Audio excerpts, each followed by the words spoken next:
नमस्ते, नमस्कार, बहुत बहुत स्वागत आपका आदि टीवी पर। मैं हूं आपके साथ पर महाशिवरात्रि पर हमारा ये विशेष कार्यक्रम आप देख रहे हैं, जिसमें आज हम बात करेंगे महाशिवरात्रि पर किस तरह के संयोग बन रहे हैं, क्या कुछ खास रहने वाला है, किस तरह की पूजा पाठ आपको करनी चाहिए। देखिए, काफी लंबे समय बाद हम ये महाशिवरात्रि काफी अच्छे संयोग के साथ देख रहे हैं, लेकिन इस पर ये किंवदंती भी है कि भद्रा भी लग रहे हैं। तो देखिए, अलग अलग जगहों पर अलग अलग जानकारी है, लेकिन सटीक जानकारी आपको इस कार्यक्रम में हम देने वाले हैं, क्योंकि हमारे साथ विशेष मेहमान मौजूद हैं जो आपको इस कार्यक्रम के बारे में जानकारी देंगे। देखिए, शिवालयों में भक्तों का तांता लग रहा है देर रात से ही, और पूजा अर्चना की जा रही है भोलेनाथ को प्रसन्न करने के लिए। खासतौर पर जो प्रसाद होना चाहिए, किस तरह की सामग्री होनी चाहिए, इसको बहुत पहले से ही भक्तजनों ने इकट्ठे करना शुरू कर दिया है। तो आज है विशेष दिन महाशिवरात्रि की। एक बार फिर से आप सभी को शुभकामनाएं। आइए कार्यक्रम की शुरुआत करते हैं। पंडित जी हमारे साथ मौजूद हैं, अरविंद पटेरिया जी। पंडित जी, बहुत बहुत स्वागत आपका नादी टीवी पर। पंडित जी, क्या बताएंगे, महाशिवरात्रि का दिन इस बार किस तरह के संयोग हो रहे हैं? और जैसे कि जिक्र ये भी हो रहा था कि भद्रा भी शुरू हो रहे हैं, तो इस बीच लोगों के साथ भ्रम की स्थिति है कि पूजा किस समय पर करनी है। क्या बताएंगे इस बार की महाशिवरात्रि पर क्या होने वाला है? देखिए, ये सबसे पहले तो आप सभी लोगों को मैं विशेष बहुत बहुत धन्यवाद देता हूं, और चैनल के माध्यम से ये बता दूं कि भद्रा किसी भी पूजा में कुछ भी व्यवधान पैदा नहीं करती है। लोगों ने भद्रा दक्षिण भारत में पूजी जाती है, हमारे यहाँ भद्रा का कोई उपयोग नहीं था, ना हम लोग मानते थे। पर धीरे धीरे क्या हुआ कि इस आधुनिक युग में आकर के लोगों ने भद्रा को मान रखा है। भद्रा में भगवान शिव की पूजा नहीं करना, ऐसा लोगों का कथन है। वस्तुतः शिव जी की पूजा में भद्रा का कहीं कोई निषेध नहीं है, पहली बात। दूसरे, महाशिवरात्रि के पावन पर्व पर सुबह से ही लोगों के, कल शाम के भी बात हुई, हो रहा है लोगों के, पंडित जी क्या करेंगे, भद्रा लगी हुई है, पूजा करें या ना करें। बस ये ठीक नहीं है। अरे भगवान शिव अनादि हैं, भगवान अचलेश्वर हैं, भगवान अनंत हैं, उन शिव के यहाँ भद्रा क्या करेगी? अगर मान भी लिया जाए कि चलो भद्रा है, तो भद्रा कभी भी भगवान शिव के चरण के नीचे ही दबी रहेगी, बाहर नहीं निकल सकती, पहली बात। दूसरे, आज के दिन महाशिवरात्रि विशेष है। इसलिए विशेष है कि एक तो महापर्व कुंभ इस वर्ष पड़ा हुआ था। महाकुंभ के कारण विशेष योग इतना माना जा सकता है कि ये आती हर वर्ष है। भगवान शिव के विवाह का दिन है। भगवान शिव ने जब निर्गुण रूप से सगुण साकार के रूप में जब धारण किया शरीर, तो उस समय का ये भगवान का पर्व माना जाता है। ऐसी महाशिवरात्रि पे भगवान जी के अनुष्ठान की अनेक अनेक विधियां बताई गई हैं। फिर भी विशेष करके भगवान शिव के मंदिर में उनका अर्चन, पूजन, वंदन, अभिषेक और रुद्राभिषेक भी अलग अलग तरीकों से आज लोग कर रहे हैं। जैसे उदाहरण के लिए कहें, पंचामृत से, दूध से, घी, शक्कर, शहद से, अमृत धारा लगा करके, अब इनका भी अभिषेक का विधि अलग अलग विधान है।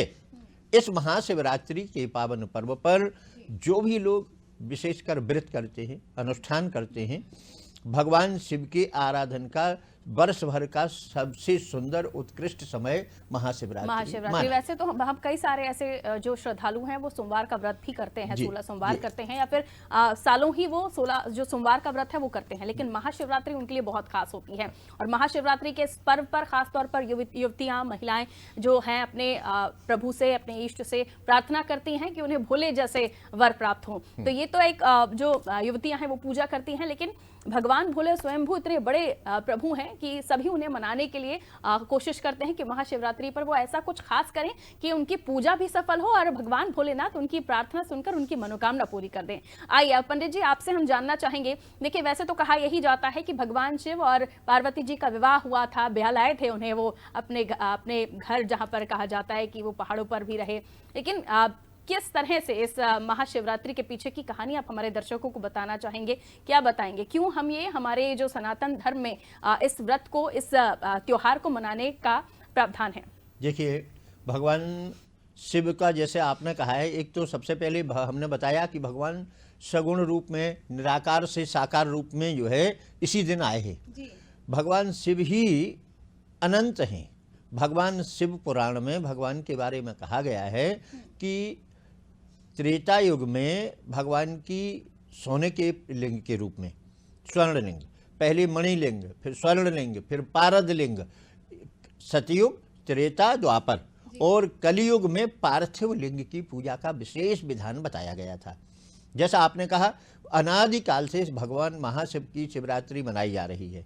शिवरात्रि वस्तुतः हम आपको बता दे रहे हैं, भगवान शिव जिस दिन पार्वती जी को हिमाचल से लेके आए और कैलाश पर्वत पर लेके गए, उसी दिन भगवान के यहाँ उत्सव मनाया गया, उसी का नाम महाशिवरात्रि रखा गया। एक दूसरे, इस शिवरात्रि पर अनुष्ठान करने की विधि क्या क्या है, कैसे लोग करते हैं, अपने अलग अलग तरह से लोगों के विधान हैं। पर वस्तुतः इस दिन ये रहना चाहिए कि सुबह नहा धो करके तैयार होकर के, बिल्कुल, मैं उस विधि की तरफ आगे बढ़ूंगी, लेकिन पंडित जी जैसे मैंने कहा कि क्या कथा होती है जो इस बारे में बताई जाती है।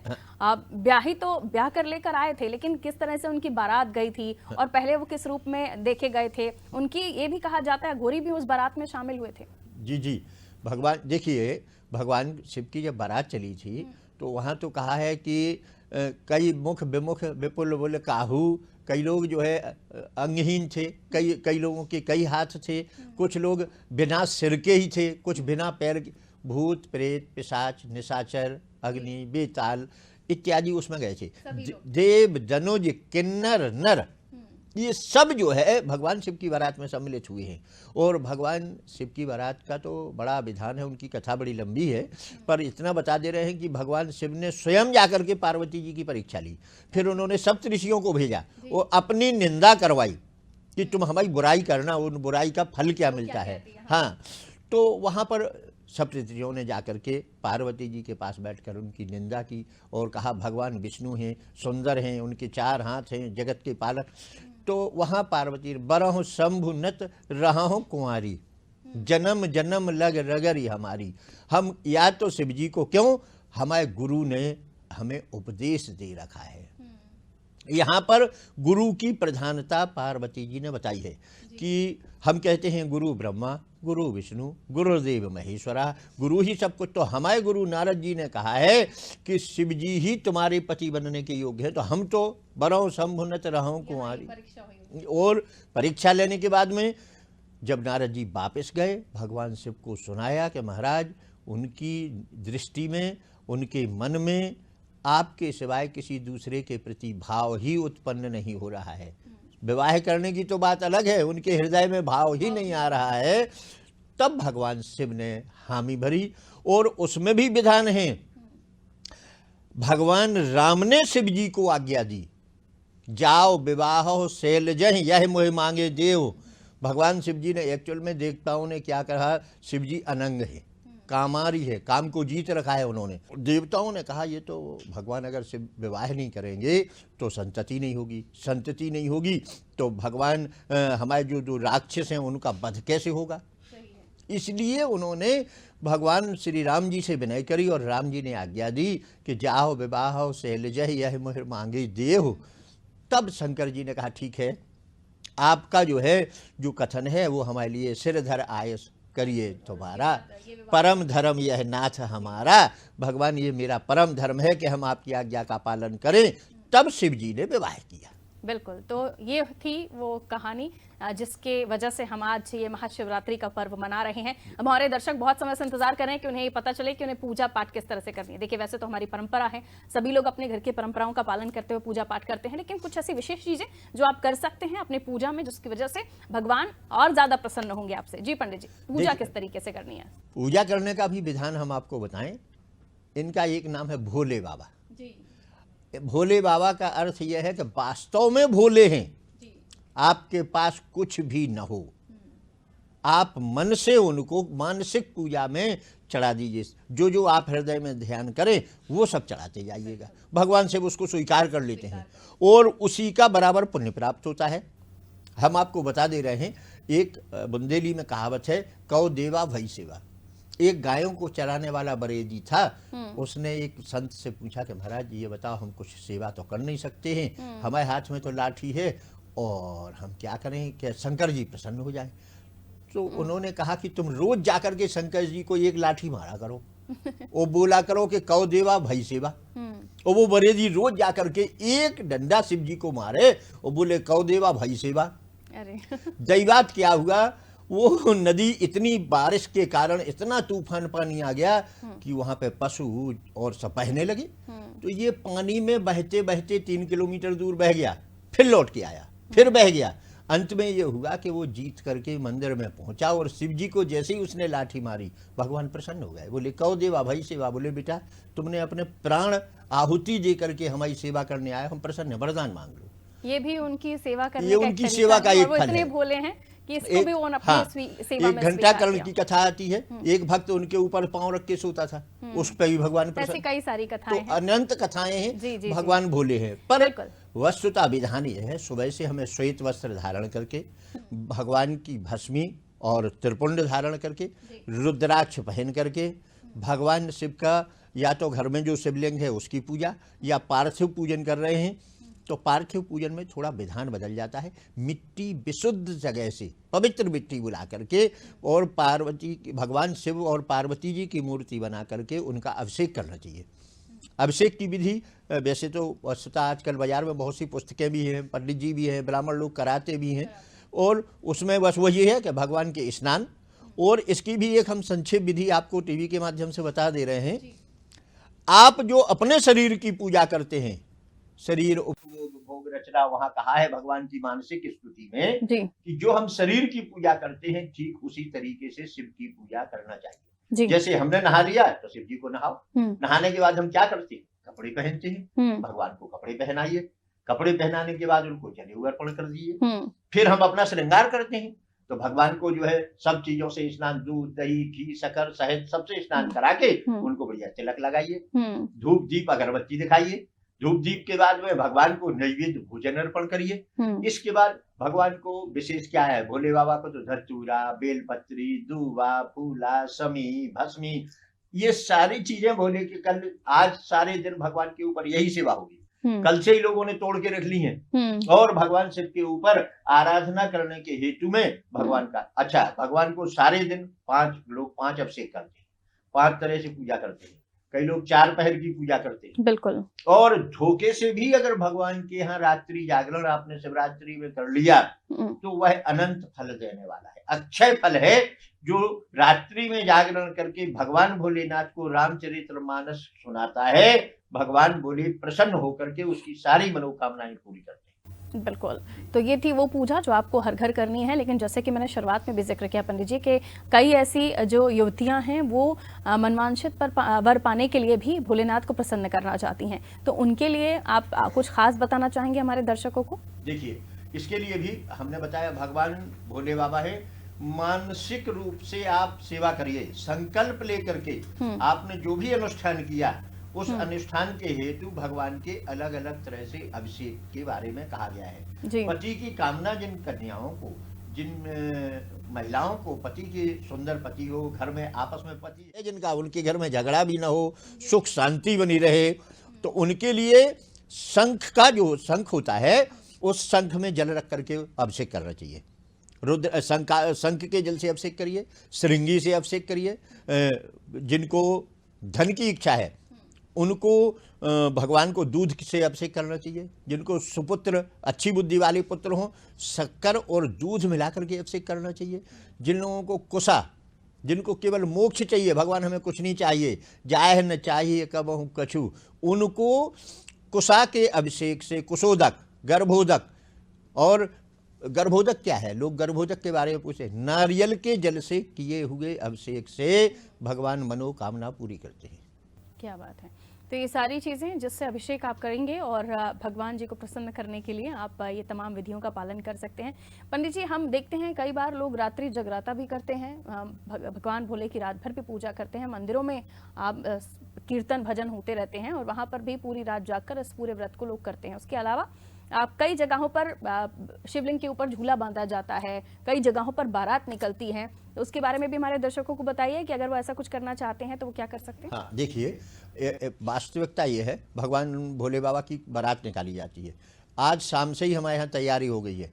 कई लोग जो है भस्मी धारण करके, कई लोग नग्न रूप में धारण करके, कई लोग जो है बैल पे सवार होकर के शिव का स्वरूप बना करके, और विशेष तौर से एक अपभ्रंश लोगों ने फैला दिया। आज के रोज लोग भांग पी लेते हैं, यद्यपि भोले बाबा भांग प्रसाद कहते हैं, वस्तुतः समाज में यह भांग का चलन ठीक नहीं है। इस भांग को भगवान को तो चढ़ाना चाहिए, लेकिन भगवान ने तो जहर भी पिया है भैया, फिर जहर कौन पिएगा।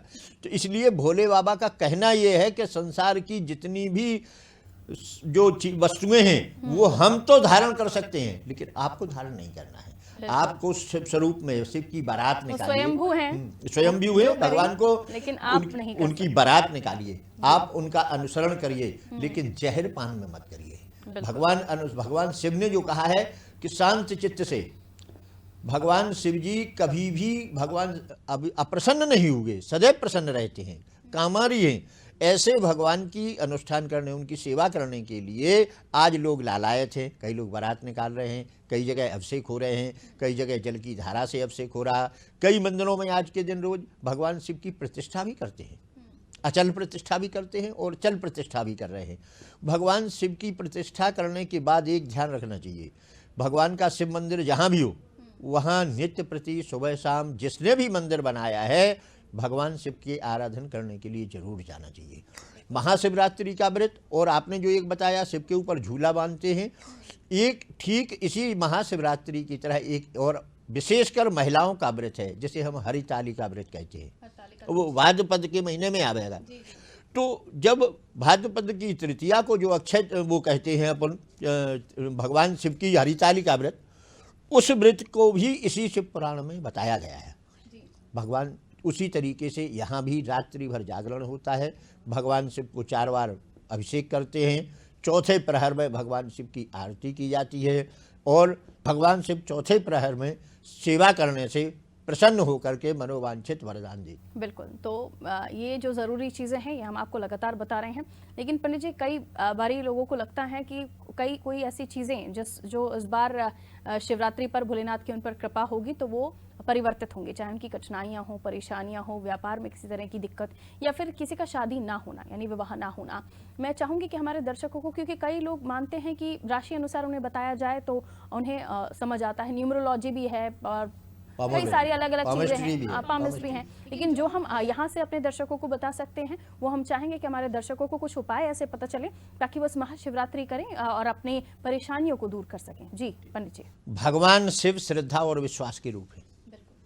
गोस्वामी तुलसीदास जी ने श्री रामचरितमानस की रचना की है, पहला श्लोक लिखा हुआ है, भवानी शंकरौ वंदे श्रद्धा विश्वास रूपिणौ।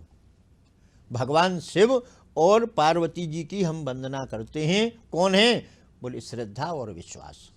अगर आपके हृदय में श्रद्धा और विश्वास है तो आप कोई भी अनुष्ठान शिव जी के सामने करिए, वह निश्चय ही सफल होता है। अब होता क्या है, हम लोग भ्रमित कर देते हैं। हमने कहा शिव जी के ऊपर मूंग चढ़ा दो, शिव जी के ऊपर बेलपत्री को घी लगा के या अन्य टोटका बताए, टोटका नहीं है। भगवान शिव के ऊपर आपकी श्रद्धा, आपका विश्वास ही फल देने वाला है। गोसाई जी ने जो समझाया है उसको लोगों ने समझा है और देखते भी हैं। भगवान विश्वास ही शिव है और श्रद्धा यदि आपके हृदय में तो पार्वती का स्वरूप भी विराजमान है। इन दोनों के हृदय में भगवान शिव की सेवा, इसीलिए जितनी शिव आकार में पूजा संसार में शिव जी की होती है अन्य देवताओं की कहीं नहीं होती है। नर्मदा जी के एक एक कंकड़ को ले आइए आप, उसकी प्राण प्रतिष्ठा नहीं की जाती है। नर्मदेश्वर भगवान को आप लाइए, श्रद्धा और विश्वास के साथ उन्हीं शिवलिंग की आप सेवा कीजिए, आपको सारे फल प्राप्त हो जाएंगे। सब विश्वास है। मार्कंडे ऋषि की कथा भी यहीं से जुड़ी हुई है। इसी महाशिवरात्रि को मार्कंडे ऋषि की उम्र 5 साल पूरी हो गई थी। उनको भगवान ने वरदान दिया था कि कुल 5 साल बाद ये वाला खत्म हो जाएगा। उनके माता पिता ने सप्त ऋषियों को सौंप दिया था। ऋषियों ने कहा चिरंजीवी भव, परेशान हो गए थे वो। फिर वही ऋषियों ने कहा हमने वरदान तो दे दिया, क्या करें। फिर ब्रह्मा जी के पास ले गए, ब्रह्मा जी विष्णु भगवान के पास ले गए, विष्णु भगवान ने शिव जी की शरण में डाल दिया। ऐसी भी कथा आती है कहीं कहीं कि इसी महाशिवरात्रि के दिन यमराज उनके प्राण लेने को आए मार्कंडे ऋषि के। तो मार्कंडे ऋषि भगवान शिव की लिंगी से लिपट गए, पिंडी से, और उस पिंडी से लिपट जाने के कारण भगवान के त्रिशूल ने आकर के यमराज को आदेश दिया कि अब तुम इसे नहीं ले जा सकते हो। बोले उनकी उम्र पूरी हो गई है। तो उन्होंने भगवान शिव के वर्षों की गणना कराई जो अनंत काल तक निकली। बोले इतनी कलयुग की उम्र, इतनी चतुर्युगी, फिर इतनी चतुर्युगी के बाद ब्रह्मा, फिर ब्रह्मा के बाद इंद्र। जब इतने 100 इंद्र खत्म हो जाएंगे तब भगवान शिव का 1 घंटा व्यतीत होता है। तब बोले हिसाब लगाओ, इसके बाद तो यमराज वैसे ही लौट के चले गए। बोले हमारा गणित तो वैसे ही कमजोर है पंडित जी, आप ही इनको अमर रखो। और भगवान मार्कंडेय की कथा भी कहीं कहीं तो शिवरात्रि इस तरह की महिमा थी ये बताया गया है। भोलेनाथ की, और ये सारी चीजें आपको कथाओं में मिलती हैं। तो सच्चे मन से अगर आपके कर्म अच्छे हैं, आपने अच्छे कर्म किए हैं, तो भगवान भोलेनाथ आपकी मनोकामना जरूर पूरी करेंगे। पूरी श्रद्धा आस्था के साथ आप पूजा अर्चना करें, बिल्कुल आपकी परेशानियों को भोलेनाथ दूर करेंगे। लेकिन कहा जाता है कि अगर आपने कर्म किए हैं तो फल उसका मिलेगा, फिर अच्छे कर्म है तो अच्छा फल मिलेगा, और अगर आपसे कोई त्रुटियां हुई हैं तो कहीं ना कहीं उसको भी आपको इसी जन्म में और अगले जन्म में भी कई बार तो ये कहा जाता है कि भोगना पड़ेगा। तो कुछ चीज़ें हम अपने जीवन में अच्छी कर सकें, शायद उस वजह से भी हमारे परेशानियां कुछ समय के बाद हो सकता है कम हो। लेकिन हाँ, पूजा पाठ की बात हो रही है तो आप, जैसे कि हम हर त्योहार बहुत ही धूमधाम से हमारे देश में मनाया जाता है, सनातन प्रेमी हर त्योहार को बहुत ही धूमधाम से मनाते हैं जो हमारे सनातन धर्म से जुड़े हुए हैं। तो इसलिए भी ये त्योहार बहुत ही धूमधाम से इस बार भी मनाया जा रहा है। हर शिवालयों में हम देख रहे हैं प्रसाद लेकर लोग पहुंच रहे हैं। लेकिन कई बार पंडित जी, ये जो मंदिर में प्रसाद चढ़ाने की जो प्रक्रिया है उसमें भी लोग घर से प्रसाद बनाकर जाना चाहते हैं, क्योंकि हम देख रहे हैं बाहर के प्रसाद में मिलावट होती है। तो घर पर ऐसा क्या प्रसाद बनाकर हम मंदिर में चढ़ा सकें, अपने घर में भोग लगा सकें, क्या बताएंगे आप? क्या प्रसन्न करेगा भगवान भोलेनाथ को? देखिए, ये प्रसाद के लिए भी हम आपको बताएं, भगवान सब चीज़ों में प्रसन्न है। जो भगवान के आरोग्य योग्य प्रसाद है, पहली बात। दूसरे कई लोग सूजी के हलवा का प्रसाद बनाते हैं, कई लोग मीठा प्रसाद बनाते हैं, कई लोग सूजी का हलवा, कई लोग आटे का हलवा, कई लोग बेसन का हलवा।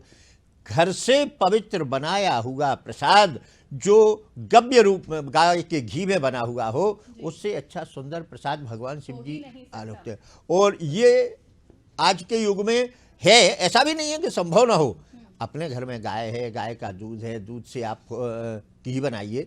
लेकिन अब वो घी बाजार के घी से भी चलो हम बना रहे हैं तो मन में संतुष्टि है। अब घी कैसा है वो ठाकुर जी जाने, लेकिन उस घी से भी हम प्रसाद बनाएं, कम से कम तो बाजार की दुकान से अच्छा है। क्यों? बाजार में आपने कभी मिठाई बनती हुई देखी हो, आप भगवान को कभी प्रसाद नहीं लगाएंगे, क्योंकि वहाँ प्रसाद जहाँ बन रहा है, हाँ, वो तरीका जो है ठीक नहीं है। कुल मिला के जूते पहने हुए हैं, चप्पल पहने हुए हैं, उसी प्रसाद को लोग बाग लांघते हैं इधर उधर से।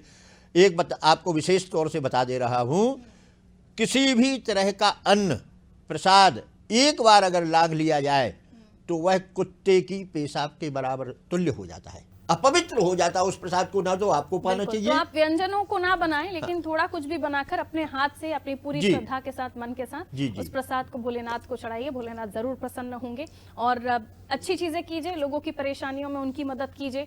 आप किसी को कोई तकलीफ आपकी वजह से ना हो, उस बात का ध्यान रखिए। भगवान तो वैसे ही आपके साथ खड़े हो जाते हैं। फिर तो ये भोले हैं, इन्हें तो हर चीज प्रसन्न कर देती है। जैसे भी पंडित जी ने जिक्र किया कि एक भक्त ऐसे थे जो उन्हें लाठी मारते थे और एक बार पूरी बारिश में ही उनको बार बार 2-3 बार होकर जाना हुआ, तो इसलिए भी जब वो लाठी मारने पहुंचे तो भी भगवान प्रसन्न हो गए कि इतनी परेशानियों के बाद भी तुम सेवा करने आए हो। तो ऐसे हैं हमारे भोलेनाथ। पंडित जी बहुत बहुत शुक्रिया, आपने हमें समय दिया, हमारे दर्शकों को बहुत अच्छी जानकारी शिवरात्रि पर दी। तो शिवरात्रि का ये पावन पर्व है, शिवालयों में तांता लगा हुआ है भक्तों का। भगवान भोलेनाथ को प्रसन्न करने के लिए लोग मंदिरों में पहुंच रहे हैं, घरों में पूजा अर्चना हो रही है, धूमधाम से तैयारियां चल रही हैं। तो आप भी मनाइए शिवरात्रि और कहिए हर हर महादेव। हर हर महादेव शंभो हरिशरणम।